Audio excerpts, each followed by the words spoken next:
ಕೊನೆಯವರಿಯಲ್ಲಿ ಸುತ್ತುತ್ತದೆ. ಇದು ಶುಕ್ರ ಗ್ರಹ. ಇದು ಸೂರ್ಯನಿಂದ 2ನೇ ಸ್ಥಾನದಲ್ಲಿರುವ ಗ್ರಹ. ಇದು ಸೌರವ್ಯೂಹದ ಹೆಸರು ಅನುಷಾ ದಟ್ಟಿ.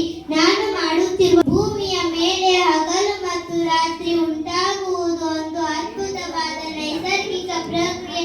ಇದಕ್ಕೆ ಮುಖ್ಯ ಕಾರಣ ಭೂಮಿಯ ಭ್ರಮಣೆ. ಭ್ರಮಣೆ ಚಲನೆ ಎಂದರೆ ತನ್ನನ್ನು ತಾನು ಒಂದು ಸುತ್ತು ತಿರುಗುವುದು. ಸೂರ್ಯನು ಸ್ಥಿರವಾಗಿದ್ದಾನೆ.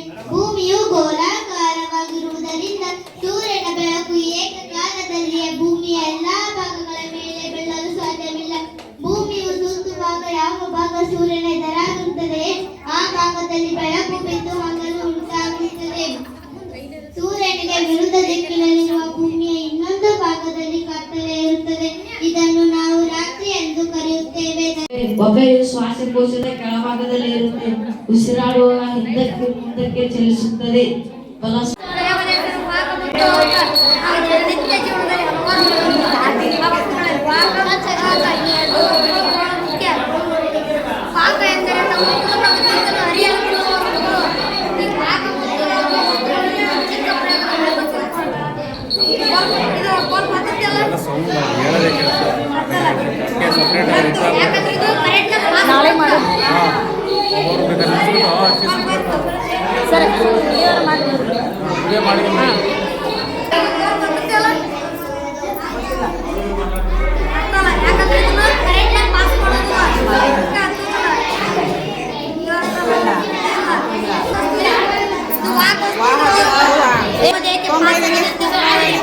ಉದಾಹರಣೆಗೆ ಸ್ಕ್ರೂ ಡ್ರೈವರ್ ಮುಂದೆ ಕಬ್ಬಿಣದಿಂದ ತಯಾರಿಸಿದರೆ ಮುಂದೆ ಪ್ಲಾಸ್ಟಿಕ್ನಿಂದ ತಯಾರಿಸುತ್ತಾರೆ.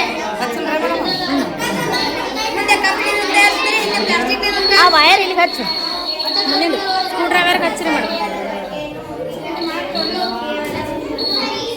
ಇದು ಒಂದು ವಾಹಕ ವಸ್ತು. ಮುಂದೆ ಕಬ್ಬಿಣದಿಂದ ತಯಾರಿಸಿದರೆ ಹಿಂದೆ ಪ್ಲಾಸ್ಟಿಕ್ನಿಂದ ತಯಾರಿಸುತ್ತಾರೆ. ಏಕೆಂದರೆ ಕಬ್ಬಿಣ ವಾಹಕ ವಸ್ತು ಕರೆಂಟ್ ಇದೆಯೋದನ್ನು ಚೆಕ್ ಮಾಡಲು ಬಳಸುತ್ತಾರೆ. ಹಿಂದೆ ಪ್ಲಾಸ್ಟಿಕ್ ಇಳಿಕೆ ಇಲ್ಲದಿದ್ದರೆ ಕರೆಂಟ್ ನಂಬದು ಏಕೆ ಪಾಸ್ ಆಗಿ ಕರೆಂಟ್ ಶಾಕ್ ಹೊಡೆಯುತ್ತಿತ್ತು. ಅದೇ ರೀತಿ ಎಲೆಕ್ಟ್ರಿಷಿಯನ್ ತಮ್ಮ ಕೈಗಳಿಗೆ ರಬ್ಬರ್ ಕೈಗವಸವನ್ನು ಬಳಸುತ್ತಾರೆ. ಮತ್ತು ನಮ್ಮ ಮನೆಗಳಲ್ಲಿ ಎಲ್ಲ ಸ್ವಿಚ್ ಬೋರ್ಡ್ಗಳು ಮತ್ತು ವೈರ್ ಒಳಗಡೆ ವಾಹಕ ವಸ್ತುಗಳಿಂದಾಗಿದ್ದರೆ ಪ್ಲಾಸ್ಟಿಕ್ನಿಂದ ತಯಾರು ಮಾಡುತ್ತಾರೆ. ಪ್ಲಾಸ್ಟಿಕ್ನಿಂದ ಕರೆಂಟ್ ಪಾಸ್ ಆಗುವುದಿಲ್ಲ. ಕೈಗಳ ನಡುವಿನ ಹೊಂದಾಣಿಕೆಯನ್ನು ಪರೀಕ್ಷಿಸಲು ಬಳಸುವ ಒಂದು ಸಾಧನ. ಇದನ್ನು ಸಾಮಾನ್ಯವಾಗಿ ಕೈ ತೊಳೆದು ಪರೀಕ್ಷಿಸುವ ಒಂದು ಆಟ ಎಂದು ಕರೆಯಬಹುದು. ಇದು ಕೇವಲ ಮನೋರಂಜನೆಗೆ ಮಾತ್ರವಲ್ಲದೆ ಮಕ್ಕಳಲ್ಲಿ ಮತ್ತು ದೊಡ್ಡವರಲ್ಲಿ ಏಕತೆ ಮತ್ತು ತಾಳ್ಮೆ ಹೆಚ್ಚಿಸಲು ಸಹಾಯ ಮಾಡುತ್ತದೆ. ಇದರ ಉಪಯೋಗ ನಮಗೆ ಅಂದರೆ ವಿದ್ಯಾರ್ಥಿಗಳಿಗೆ ಎಲೆಕ್ಟ್ರಿಕ್ ಸರ್ಕ್ಯೂಟ್ ಹೇಗೆ ಕೆಲಸ ಮಾಡುತ್ತದೆ ಎಂಬುದನ್ನು ತಿಳಿಸಬಹುದು. ಶಸ್ತ್ರಚಿಕಿತ್ಸೆ ಮಾಡುವ ವೈದ್ಯರು